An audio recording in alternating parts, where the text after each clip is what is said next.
Hello everyone, कैसे हैं आप सभी। आई होप काफ़ी अच्छे से ही होंगे। तो हम लोगों के लास्ट चैप्टर है ये लिमिट्स एंड डेरिवेटिव्स। इसमें डेरिवेटिव पोर्शन ज़्यादा इम्पोर्टेंट है, क्योंकि आगे जितना आप मैथ पढ़ेंगे वो बिना डेरिवेटिव के नहीं चलेगा। चाहे वो फिजिक्स में जाएंगे, चाहे वो मैथ में चल रहा है, कहीं कहीं केमिस्ट्री में भी ज़रूरत पड़ सकती है। तो डेरिवेटिव पे आपको काम बहुत अच्छे से करना है। अभी कम है, क्लास 12 में ज़्यादा होगा, बहुत सारे फॉर्म्स आएंगे, मेथड्स आएंगे। अभी केवल आपको सिंपल वर्क पे काम करना है। लेकिन उससे पहले एक टॉपिक है लिमिट्स।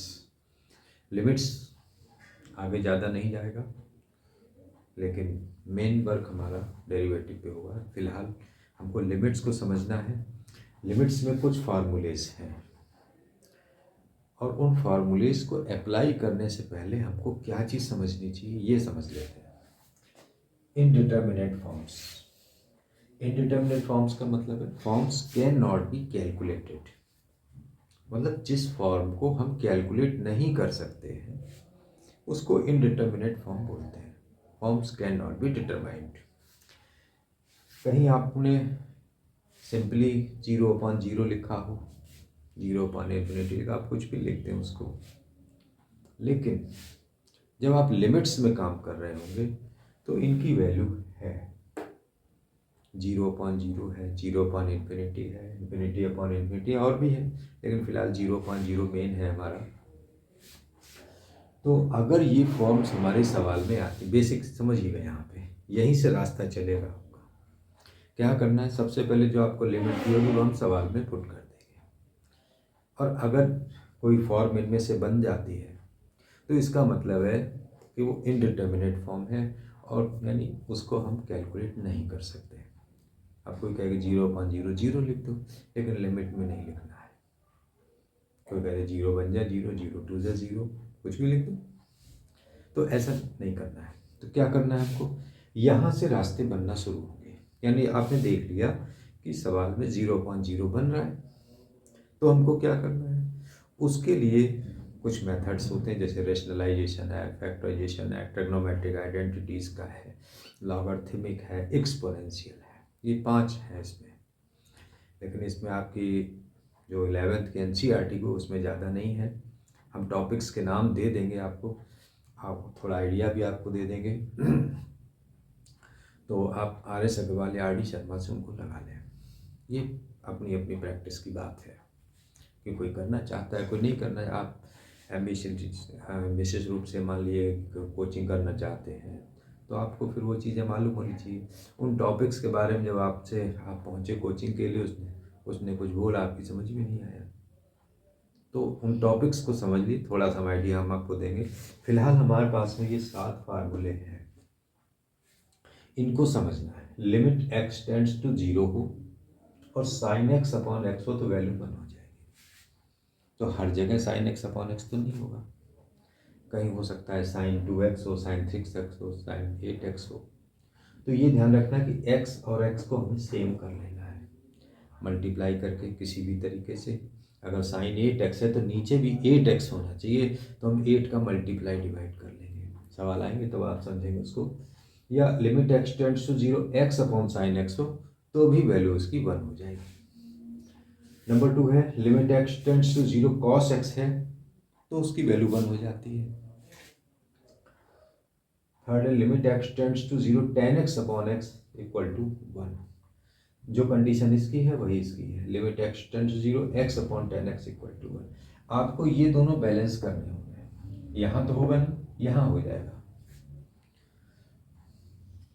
फोर्थ फॉर्मूला है limit x tends to a है, यहाँ पे x⁻n minus a⁻n/x minus a, तो n(a⁻n -1) हो जाएगा।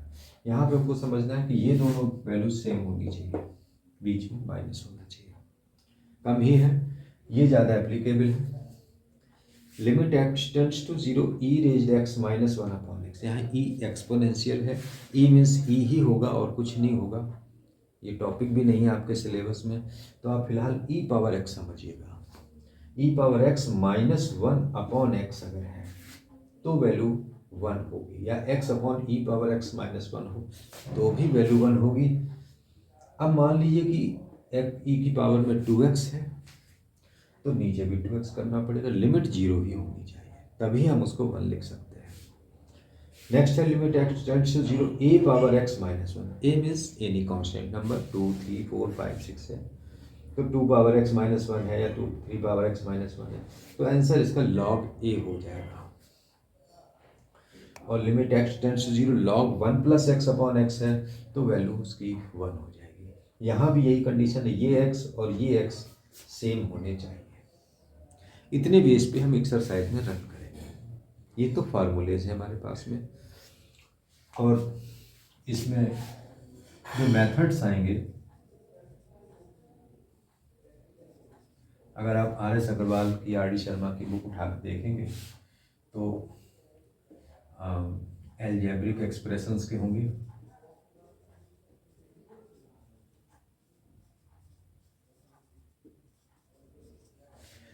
उसमें आपको फैक्टर्स आने चाहिए। हो सकता है कि क्यूब वाले फैक्टर्स आ जाए, पावर 4 के आ जाए। दूसरा आएगा रेशनलाइजेशन।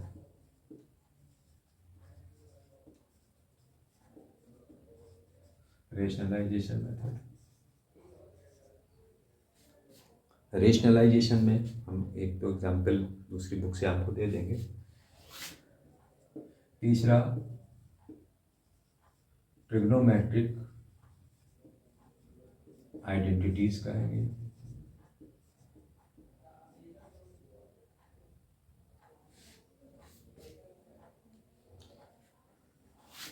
चौथे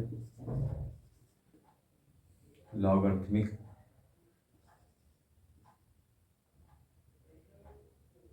लॉग लिमिट्स पे आएंगे, और पांचवा एक्सपोनेंशियल पे आएंगे।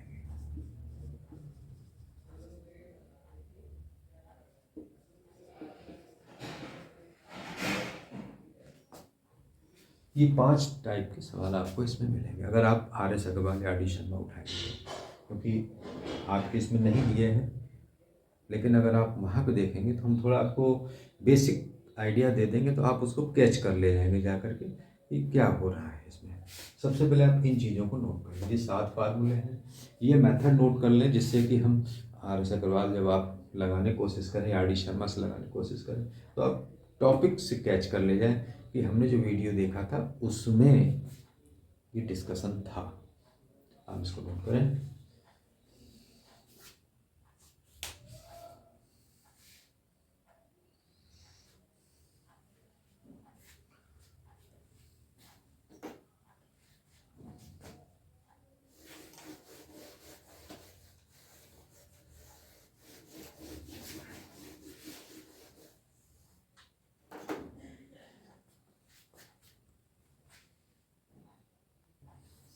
आइए क्वेश्चन नंबर 1 देखते हैं। Limit x tends to 3x plus 3, sorry 3 है।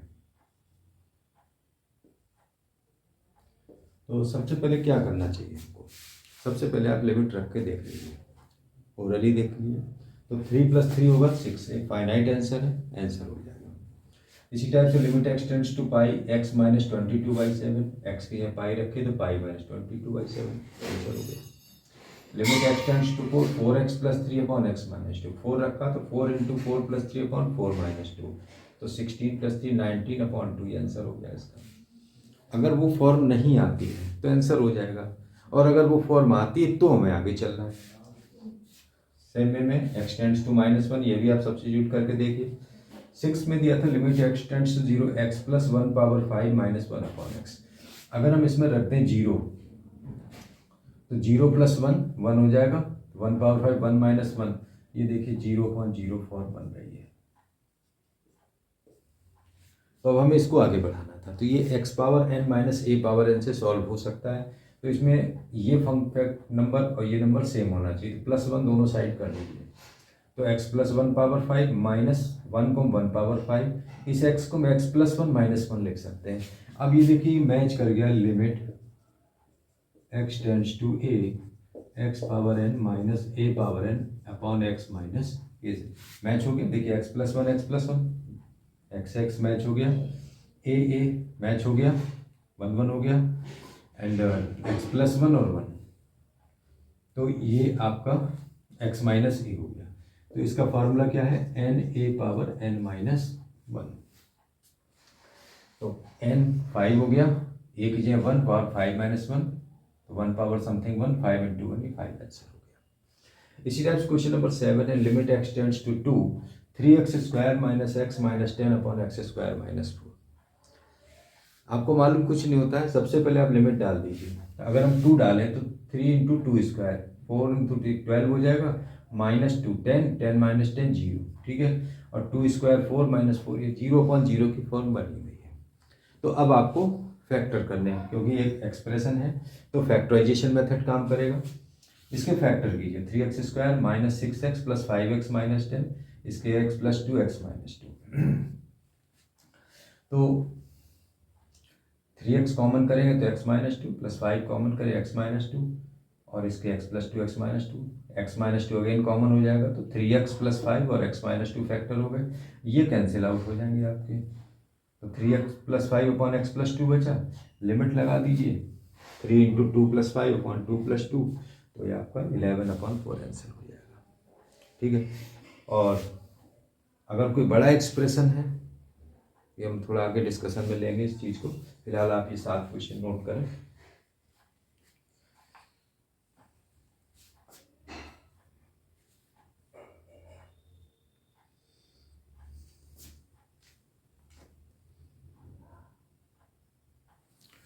क्वेश्चन नंबर 8 देखिएगा, ये दिया है, limit x tends to 3, x power 4 minus 81 upon 2x square minus 5x minus 3। तो अब देखिए, अगर हम 3 रखते हैं तो 3 पावर 4 81 माइनस 81 0 हो गया, 2 into 3 square 9 into 2 18 minus 5 into 3 15, 18 minus 15 3, 3 minus 3 0, तो 0/0 की फॉर्म बनी हुई है। अब आपको इसको फैक्टर करना है, आप इसके फैक्टर करेंगे तो एक्स स्क्वायर का स्क्वायर माइनस 9 स्क्वायर, इसको करेंगे 2x square minus 6x plus x minus 3, ठीक है, इसके हो जाएंगे x square plus 9 x square minus 9, इसमें से 2x कॉमन कर लें तो x माइनस 3 प्लस 1 कॉमन करें तो x माइनस 3, तो इसके फैक्टर अगेन हो जाएंगे x प्लस 3 एक्स माइनस 3, और ये इसमें x माइनस 3 कॉमन होगा तो 2x प्लस 1 बचेगा। अब x माइनस 3 सी एक्स माइनस 3 कैंसिल आउट हो जाएगा, तो x square plus 9 x plus 3 upon 2x plus 1 बचेगा। लिमिट लगा दीजिए, तो 3 square plus 9 into 3 plus 3 upon 2 into 3 plus 1, तो 3 स्क्वायर प्लस 9 9 9 18, और 3 और 3 6, और 2 3 6 प्लस 1 7 108/7। यहाँ मैंने ये डिवीजन आपको दिखाया है, क्या है ये डिवीजन, इसको समझते हैं, ये आपको फैक्टर करने में आसान कर देगा। अगर आप फैक्टर नहीं कर पा रहे हैं तो ये तो क्वाड्रेटिक तो आसान है, लेकिन जब क्यूब का कोई पॉलिनोमियल आ जाएगा या पावर 4 का आ जाएगा तो प्रॉब्लम होती है। तब उस समय क्या तरीका लगाना चाहिए, आप देखिएगा यहाँ पे आपने ये देखा था कि 3 रखने पे ये 0 हो रहा है, यानी x माइनस 3 इसका एक फैक्टर है, 3 इधर अगर ले तो x माइनस 3 यानी इसका एक फैक्टर है। तो फैक्टर से दूसरा फैक्टर कौन सा, क्वाड्रेटिक है, तो क्या करेंगे, आप उस पॉलिनोमियल को इस x माइनस 3 से डिवाइड कर दीजिए, रिमाइंडर आपका 0 आ गया, इसके फैक्टर हो गए 2x plus 1 into x minus 3, यही हम लोगों ने निकाले यहाँ पे, ये समझना था, डायरेक्ट कर सकते हैं इसको। मान लीजिए कोई क्यूब का आ जाए तो भी यही तरीका है, पावर 4 का आ जाए तो भी यही तरीका है, आप डिवाइड करके दिस इंटू दिस कर देंगे, इसके फिर फैक्टर हो रहे हो कोशिएंट के तो फिर कर दीजिए फैक्टर्स। तो आप इसको नोट करें, फिर हम आगे बढ़ते हैं।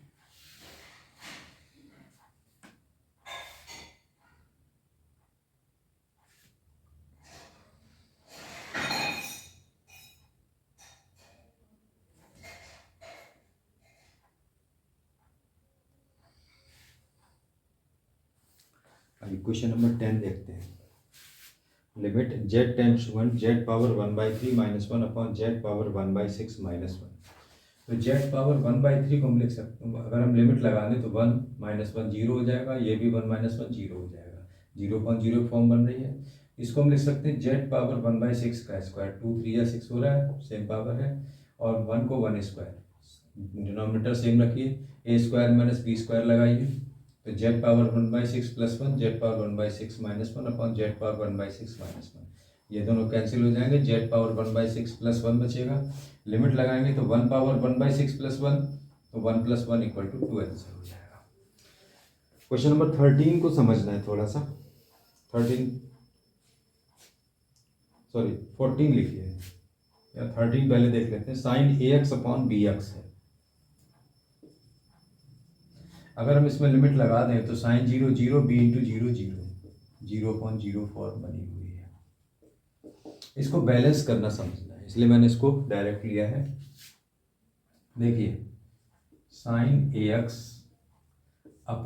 AX के लिए x है हमारे पास में, b नहीं है, तो आपको क्या करना है, b का मल्टीप्लाई डिवाइड कर लीजिए, सॉरी a का, a चाहिए था, a का मल्टीप्लाई डिवाइड किया और ये b इधर किनारे कर दिए और ये ब्रैकेट सेट कर दिए, बैलेंस दिखा दीजिए कि साइन AX/AX है। अब हम इसको लिख सकते हैं A/B, लिमिट कांस्टेंट इसको किनारे कर देंगे, साइन AX/AX, तो A/B × 1 हो जाएगा, तो ये A/B आंसर हो जाएगा। ठीक है। क्वेश्चन नंबर 14 साथ ही में हम देखते हैं, डायरेक्ट ही देखेंगे इसको। Limit x tends to 0 sine AX/sin BX,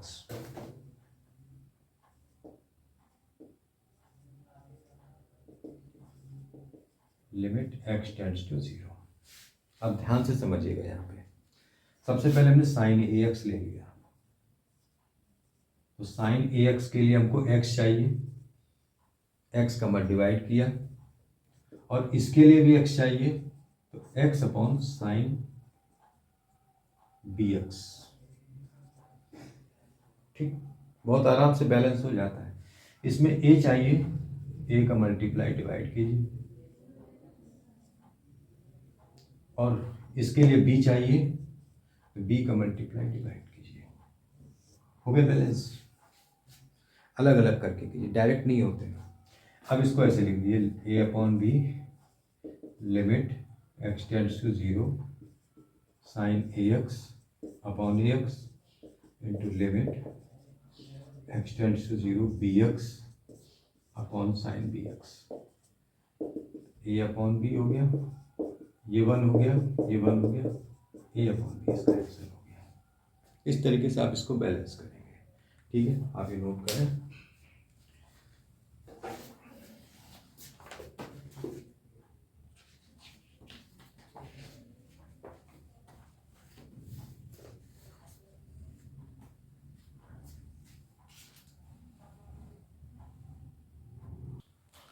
आइए क्वेश्चन नंबर 15 देखते हैं। Limit x tends to pi sine pi minus x pi into pi minus x.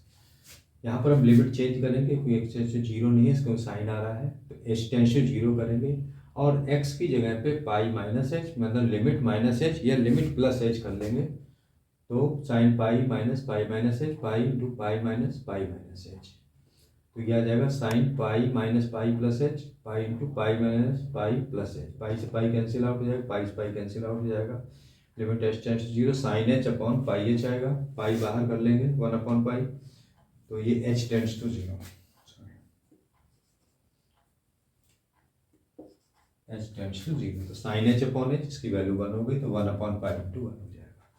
17 है, limit x tends to 0 cos 2x minus 1/cos x minus 1। यहाँ पे factorisation भी आ रहा है और ट्रिग्नोमेट्री भी आ रही है। तो देखिए cos 2x का फॉर्मूला होता है 2cos² minus 1/cos x minus. हाँ, एक चीज़ और लिमिट लगाएंगे, तो cos 0 होता है 1 माइनस 1 0, और ये भी 0। ठीक है, अब ये 2cos² माइनस 2 कॉमन किया, तो cos² माइनस 1। अब हम इसको लिखेंगे cos x plus 1 cos x minus 1, cos x minus 1 ये कैंसिल हो जाएंगे, 2cos x प्लस 1 बचेगा, लिमिट लगाइए 2 × cos 0 प्लस 1, तो 1 cos 0 1 होता है, तो 2 × 1 प्लस 1, तो 2 × 2 = 4 हो जाएगा। इसी तरह से 18 दिया हुआ है, limit x tends to 0 ax plus x cos x upon b sin x। x common कीजिए ऊपर से, तो a plus cos x b into, इसमें sin x के लिए x की जरूरत है डिनोमिनेटर में, तो x का मल्टीप्लाई डिवाइड कीजिए, तो ये एक्स और ये एक्स कैंसिल आउट हो जाएंगे, तो A plus cos X upon B into sine X upon X. अलग अलग लिमिट सेट कर दीजिए सबकी, तो A plus limit x tends to zero cos X, B into limit x tends to zero sine X upon X. तो A plus ये value 1 होती है और ये भी 1, तो बी इंटू 1 ए प्लस 1 अपॉन बी हो जाएगा। तो सिंपल से क्वेश्चन है, थोड़ी प्रैक्टिस चाहिए, ये क्वेश्चन थोड़ी ज़्यादा लगाने पड़ते हैं, तो इसलिए मैंने आपसे आर एस अग्रवाल या आर डी शर्मा की बात की। आर डी शर्मा लगाएंगे तो ज़्यादा बेटर होगा। तो उसमें बहुत सारे क्वेश्चन है, अलग अलग टॉपिक्स पे हैं, आप इसको नोट करें।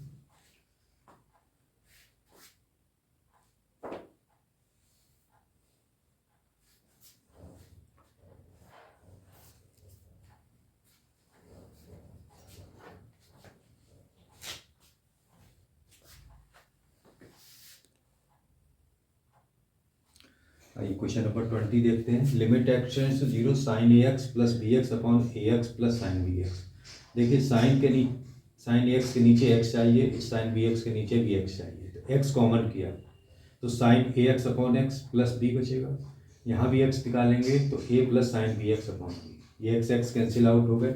अब इसको बैलेंस करते हैं, ए इंटू इसमें ए एक्स चाहिए तो ए का मल्टीप्लाई डिवाइड किया तो साइन ए X upon X plus B, इसमें बी चाहिए तो A plus B into sine B x upon B. अलग अलग लिमिट सेट कर दीजिए, तो A into limit x tends to zero sine A X upon A x plus B, और A plus B limit x tends to zero sine B x upon B x.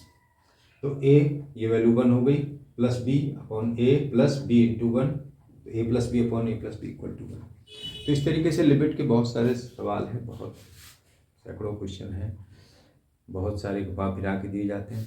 एक दो hint हम और आपको देना चाहेंगे, ये एक्स्ट्रा में हिंट है आपके पास है।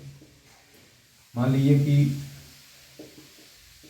कहीं पर आपके पास में limit x tends to zero E power 6x minus 1 upon X आ गया। आपने फार्मूला क्या पढ़ा था, E power x minus 1 upon X equal to 1 होता है। तो वही तरीका जैसे हम लोग साइन में लगाते हैं, बिल्कुल सेम वे में लगाएंगे। Limit x tends to zero 6 into e power 6x minus 1 upon 6x। Balancing दिखाइए उसकी, जब बैलेंसिंग दिखेगी तो ही आंसर सेट होगा। 6 इंटू 1 इक्वल टू 6, और यहाँ पे चेक करें तो ई पावर 0 1 माइनस 1 0 अपॉन 0, ये फॉर्मूला दी हुई है। इसी टाइप से ए पावर एक्स के सवाल होते हैं, ट्रिग्नोमेट्रिक आइडेंटिटी के। रेशनलाइजेशन में आपको जो सवाल मिलेंगे, क्योंकि सवाल तो नहीं मेरे पास में, लिमिट समथिंग होगी, एक अंडर रूट ये होगा, एक अंडर रूट ये लगा होगा, अपॉन में कुछ नंबर लिखा होगा, हो सकता है डबल अंडर रूट हो, इसका भी हो, ये भी हो। तो आपको रेशनलाइजेशन का मतलब कांजुगेट का मल्टीप्लाई, इसका कांजुगेट का मल्टीप्लाई कीजिए प्लस वाले से, और इसके कांजुगेट का मल्टीप्लाई डिवाइड कीजिए, सिंप्लीफाई कीजिए, आप पहुंच जाएंगे। तो इस तरीके से ये 2-3 टाइप के सवाल हैं। मेरा जो कहना है, आप उस टॉपिक को आर डी शर्मा से ज़रूर देख लीजिएगा अपने लिए, इसमें तो नहीं है, अपने लिए देख लीजिएगा। अपने लिए इस मतलब है, हो सकता है आप किसी इंजीनियरिंग की कोचिंग के लिए आप चाहें, तब आपको प्रॉब्लम होगी, उस समय आप सोचेंगे अब क्या करना है। तो आर डी शर्मा से ज़रूर आप प्रैक्टिस कीजिए। उसका फ़ायदा क्या होता है कि आपको बेसिक नॉलेज हो जाती है। जब आप कंपटीशन की कोचिंग में जाते हैं तो वहाँ वो ये मान के चलते हैं आपको 12th का आता है, और 12th का आता है तो वो उसकी अब मॉडिफाइड एक्सटेंडेड फॉर्म बहुत सारी चीज़ों पे वो चलते हैं। तब आपको परेशानी होती है कि आपके पास फंडामेंटल्स नहीं है, तब आपको प्रॉब्लम होगी। तो इसलिए मेरा कहना है, आर डी शर्मा की बुक ज़रूर लगाइए, आर एस की लगाइए, जो भी लगा सकते हो। वैसे बेटर तो मेरे ख्याल से आर डी शर्मा ही है, आप उसको ज़रूर लगाइए, आपके लिए वो बेनिफिशियल होगी। आप अपने टीचर से, आपके क्लासरूम में, कोचिंग में, जहाँ भी जाते हो वहाँ संपर्क बनाइए कि मुझे आर डी शर्मा लगवा दीजिए। तो अब बात ये नहीं है कि टॉपिक्स तो जो इसमें हैं एनसीईआरटी में वही उसमें है, फिर उसको क्यों लगाना है। उसमें एक ही टॉपिक पे बहुत सारे सवाल होते हैं। अब एक चैप्टर में इसमें वहाँ हो सकता, अब इसमें पूरी लिमिट उन्होंने एक एक्सरसाइज में समेट दी।